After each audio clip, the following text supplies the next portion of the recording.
धन्यवाद सभापति महोदय। अगर मैं सरल शब्दों में अपनी जिम्मेवारी यहां बैठे हुए 200 विधायकों को बताना चाहता हूं कि वृद्धाश्रम किसकी विफलता का प्रतीक है। बहुत अच्छा वृद्धाश्रम हो जाए, वृद्धाश्रम में बहुत अच्छी व्यवस्था हो जाए, नियम कानून बन जाए, पर वृद्धाश्रम की आवश्यकता क्यों पड़ी? सवाल तो ये हम लोगों के समाज की पारिवारिक जो स्थितियां की विफलता वृद्धाश्रम तक लेकर जाती है। ये कोचिंग संस्थाओं की जरूरत हम लोगों को क्यों पड़ी? बहुत आसान है अंगुली किसी और की तरफ करने का। सबसे आसान है कि हम ब्यूरोक्रेसी की तरफ कर ले। इससे आसान तो कुछ भी नहीं है। आसान है कि हम ये और किसी की तरफ कर ले, पर ये जिम्मेवारी हम लोगों की है, विशेषकर 200 विधायकों की। हम लोगों की प्राथमिकता की विफलता के कारण ये कोचिंग इंस्टीट्यूशन की व्यवस्था इस राजस्थान के अंदर हुए। कोई दोषी नहीं है सभापति महोदय, हम लोग दोषी है, विधायक लोग दोषी है। जो परीक्षा प्रणाली हम लोगों ने नौकरी प्राप्त करने के लिए तय करी है राजस्थान ने, उसके लिए हम किसको दोष दें? क्या वो परीक्षा प्रणाली के लिए हम किसी और को तय करें? क्या इस तरह की परीक्षा प्रणाली हम लोग तय नहीं कर सकते हैं?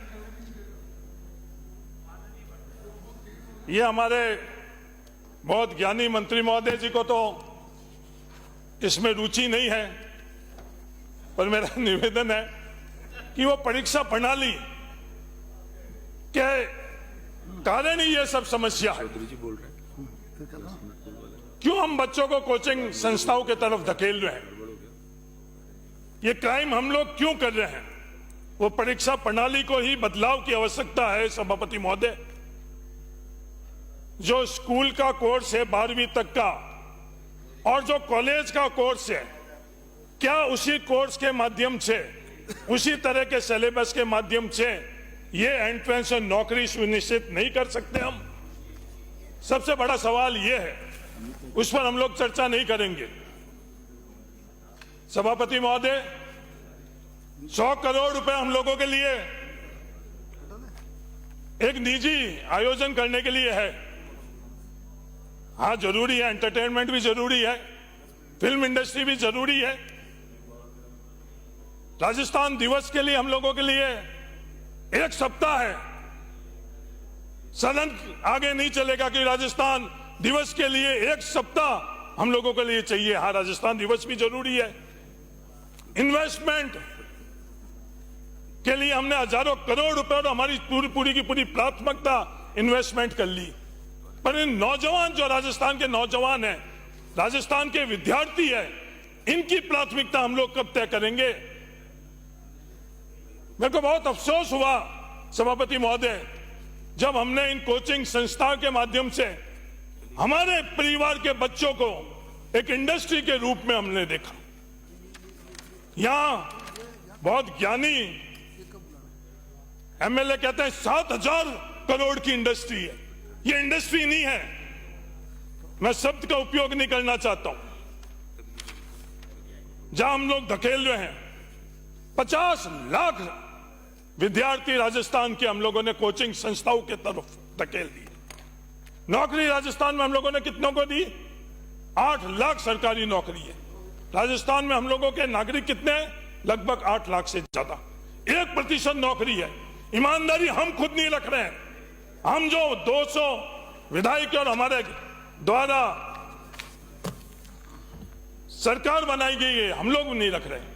कई परीक्षाओं के अंदर एक सीट है सभापति महोदय, 1 सीट, और वो विद्यार्थियों को पता नहीं कि उसकी कैटेगरी की 1 ही सीट है जिसमें वो एलिजिबल है, पर वो विज्ञापन और जो टोटल जो संख्या है उसके आधार के ऊपर वो कोचिंग संस्थाओं के तरफ जा रहा है। 7,000 करोड़ की नहीं है कालीचरण जी। कम से कम एक विद्यार्थी को 2.5 लाख रुपए आगे लगे, नहीं तो 5 लाख रुपए लग रहे हैं साल के अंदर। 5 लाख के अंदर 25,000 करोड़ रुपए और 2.5 लाख ही मान ले तो 12,500 करोड़ रुपए किसके हैं? ये बड़े बड़े जो विज्ञापन आए हैं आज हम लोगों के यहां प्रतिष्ठित थे अखबारों में, वो किसके हैं? वो आम राजस्थान के सामान्य मध्यम वर्ग के और गरीब परिवार को पैसों के माध्यम जरूर हम लोग हैं और कोई दोषी नहीं, हम लोग दोषी है। कोचिंग संस्थाओं को हम दोष दे रहे हैं। मेरा निवेदन है कि ये व्यवस्था हम लोगों को बदलनी पड़ेगी और ये व्यवस्था बदलना, कोचिंग संस्थाओं को रेगुलेट कर ये व्यवस्था नहीं बदल सकते हम लोग ये परीक्षा प्रणाली में कैसे सुधार कर सकते हैं? उप मुख्यमंत्री महोदय जी, 100 करोड़ तो आपके पड़ोस में बैठे हुए उप मुख्यमंत्री जी को आईफा के लिए दिया गया है। मेरा निवेदन है सरकार 100 करोड़ रुपए राजस्थान के विद्यार्थी और युवाओं के लिए लगाकर और यह अध्ययन कराए कि हम लोग ये परीक्षा प्रणाली के अंदर किस तरह का परिवर्तन लेकर आए। अगर परीक्षा प्रणाली के अंदर परिवर्तन लेकर आएंगे तो ये विद्यार्थियों को हम लोग कोचिंग संस्थाओं के तरफ धकेल रहे हैं, वो हम लोग बंद कर सकते हैं। बहुत अलग बातें हैं इन सेक्शन के संदर्भ में। सभापति महोदय, ये डेथ वारंट जो कह रहे हैं, डेथ वारंट की भी यही बात हुई। डेथ वारंट तो और किसी ने नहीं लिखा, हम लोगों ने एमएलए ने ही लिखा है। राजस्थान के विद्यार्थी और युवाओं का भविष्य का डेथ वारंट का जिम्मेवार हम लोग हैं। सेक्शन की बात करें तो सेक्शन 2 के अंदर कोचिंग सेंटर के अंदर क्या व्यवस्था होनी चाहिए उसके संदर्भ में बात करी गई कि 50 विद्यार्थी होने चाहिए, नहीं होने चाहिए, कितनी उसमें स्पेस होने चाहिए। पूरी दुनिया के अंदर इस पर बहुत अध्ययन हो चुका है कि एक अध्यापक कितने विद्यार्थियों के साथ कनेक्ट कर सकता है। सेक्शन 3 के अंदर राजस्थान कोचिंग सेंटर अथॉरिटी बनी हुई है। अथॉरिटीज पहले बहुत बनी हुई है निजी स्कूल के लिए। मेरे से पहले वो वक्ता ने बोला निजी स्कूल के लिए, क्या वो हो रहा है? नहीं हो रहा है। निजी कॉलेजों के अंदर क्या खेल हो रहा है आदुराम जी अपने को पता है। विद्यार्थी कॉलेज में नहीं जा रहा, इसके लिए पैसे लिए जा रहे हैं और 200 में से किसी से भी अपन लोगों से ये छुपी हुई नहीं है कि कॉलेज की अटेंडेंस कम हो रही है, इसलिए निजी कॉलेज वालों को विद्यार्थी 25,000 50,000 रुपए वो पूरी की पूरी अपनी अटेंडेंस पूरी करने के लिए है। कानून बना हुआ है, अथॉरिटी बनी हुई, उसके बावजूद भी ये स्थिति है। तो सिर्फ अथॉरिटी बनाकर ही हम लोगों की जिम्मेदारी पूरी नहीं होगी।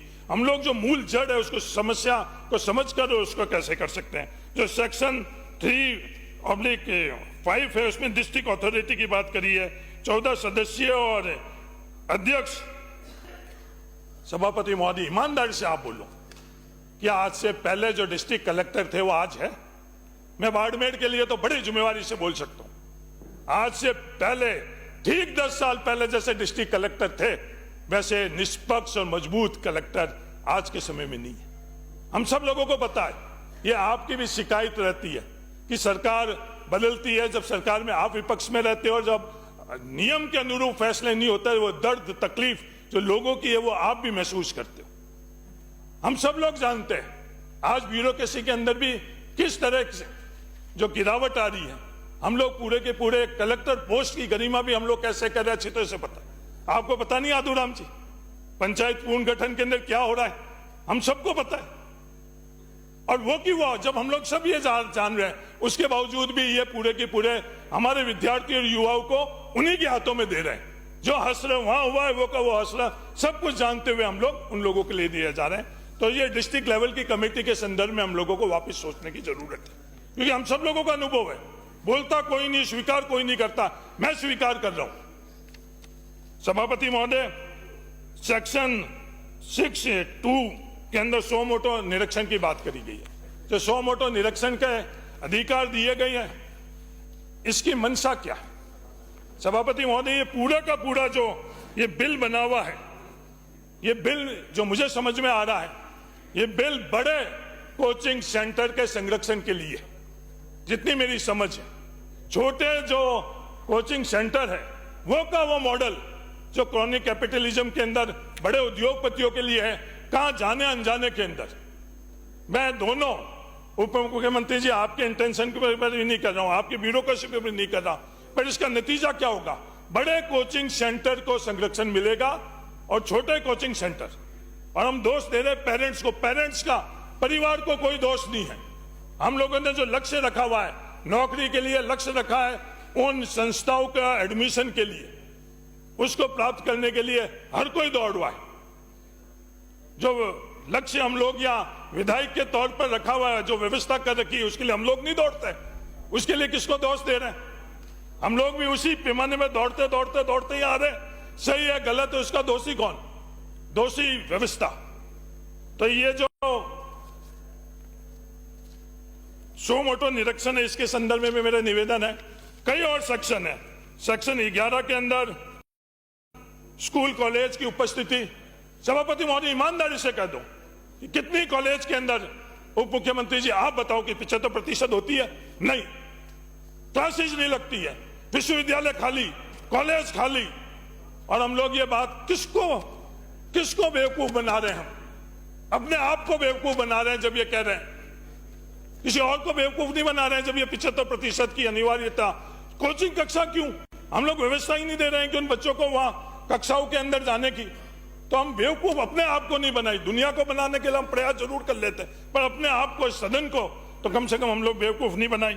सेक्शन 11(2) के अंदर कोचिंग कक्षा में छात्रों की संख्या के संदर्भ में भी बताया गया, उसके बारे में भी हम लोगों को वापस से करना चाहिए। सेक्शन 11 के अंदर है 10 से ऊपर की कक्षाओं के बच्चों को लेना चाहिए। पर सभापति महोदय ईमानदारी से आप करो, जो बच्चे अपने माँ और परिवार के अंदर जिस वक्त पलने चाहिए, हम लोग उनको किन स्कूलों में भेज रहे हैं? कहां भेज रहे हैं हम? किड्स स्कूल के नाम पर हम लोग क्या क्या कर नहीं रहे हैं? उन बच्चों का बचपन खत्म कर रहे हैं, उन विद्यार्थियों और नौजवानों की योग्यता खत्म कर रहे हैं। इन जो कोचिंग कक्षाओं के माध्यम से जो नौजवान निकलता है, उसके बाद में किसी के लायक नहीं रखते रहता ही। हम लोग उनको अंडर एम्प्लॉयमेंट की तरफ धकेल रहे हैं। जो कुछ भी स्किल उन लोगों के लिए चाहिए, वो स्किल उन कोचिंग कक्षाओं में भी नहीं मिलेगी, वो स्किल हम कॉलेज और विश्वविद्यालय के अंदर भी नहीं दे रहे। तो विद्यार्थी जाए कहां? और इसकी जिम्मेवारी है किसकी? सभापति महोदय, समय कम है, इस काम के लिए समय कम है। राजस्थान दिवस के लिए 7-7 दिन हो जाएंगे, बाकी आईफा के लिए 2-2 दिन हो जाएंगे, सब चले जाएंगे, पर राजस्थान के युवाओं और विद्यार्थियों के लिए हम लोगों के पास समय नहीं है। चर्चा के लिए भी हम लोगों के पास पर्याप्त समय नहीं है। धकेल रहे हैं, और राजस्थान के युवाओं और विद्यार्थियों को कहां धकेल लेंगे? हम लोगों ने डेथ वारंट तो उनके लिए खुद ने, इस सदन के विधायकों ने लिख चुके हैं। अब उसके बाद में उनका फांसी चढ़ाने के अलावा हम लोग और क्या कर सकते हैं? तो मेरा निवेदन है बड़ी गंभीरता से कि इससे महत्वपूर्ण कार्य विधानसभा के अंदर, इस पूरे सत्र के अंदर छोड़ो। मेरे विधायक रहते हुए और कोई भी मुझे महसूस नहीं हो रहा। बिना पानी हम लोग जिंदा रह गए, बिना अनाज हम लोग जिंदा रह गए, बिना पानी अनाज में मालवा में जाकर हम लोगों ने जिंदा रह गए। पर जो ये विद्यार्थी है, नौजवान है, इनके लिए हम लोग क्या कर रहे हैं कि जिम्मेवारी हम लोगों की नहीं है। मैं आपको दोषी नहीं कह रहा हूं, मैं खुद भी दोषी हूं उसके अंदर। तो अपन सब लोगों को गंभीरता से इसके बारे में अध्ययन करना चाहिए, सेलेक्ट कमेटी के अंदर भेजे। मेरा निवेदन है सभापति महोदय, मेरा निवेदन है इसको प्राथमिकता मिले। जिस प्राथमिकता से हम एमएलए बनने की प्राथमिकता रखते हैं, जिस प्राथमिकता से आप पूरी जो संविधान की भावनाओं को खत्म कर अपने आप जो कैबिनेट की सदस्य भी अपने आप को समाप्त कर और जिस प्राथमिकता से मुख्यमंत्री जी की जयकारा अपने राजनीतिक संरक्षण के लिए करते हो, वैसा की वैसा संरक्षण इन विद्यार्थियों के, युवाओं के लिए ये सदन दे। और पूरा एक सत्र, सभापति महोदय, 1 घंटा नहीं, पूरा एक सत्र राजस्थान के और विद्या जोगाराम जी, मैं हाथ जोड़ता हूँ आपके साथ, पूरा एक सत्र राजस्थान के युवाओं और विद्यार्थियों के लिए अंकित करो, और तेरी और मेरी के लिए नहीं। कैसे हम सब लोग मिलकर राजस्थान के विद्यार्थियों को हम लोग सफल कर सके, उसके लिए एक सत्र दो। मेरा तो ये निवेदन है। अभी सेलेक्ट कमेटी में इसको भेजो। सेलेक्ट कमेटी से भी कुछ नहीं होने वाला है। सभापति महोदय, जब मैं यहाँ आ रहा था, मेरे खुद के भाई परिवार के बच्चों ने बोला क्या कर लोगे, कुछ नहीं होने वाला है, मेरा पारिवारिक आयोजन है, उसमें आप रहोगे तो मैं खुश रहूंगा, तो मेरी मदद करूंगा। ये विश्वास का स्तर हो गया है। इस गंभीरता को आप समझो। धन्यवाद, जय हिंद। और मैं धन्यवाद देता हूं, जैसे अनीता जी पर स्पीकर महोदय की नजरें थी, वैसे ही आप पर मेरी नजरें रही है। इसके लिए आपका बहुत बहुत धन्यवाद। धन्यवाद, जय हिंद, राम। आपकी सबके सहयोग कर रहा था मैं बैठ के।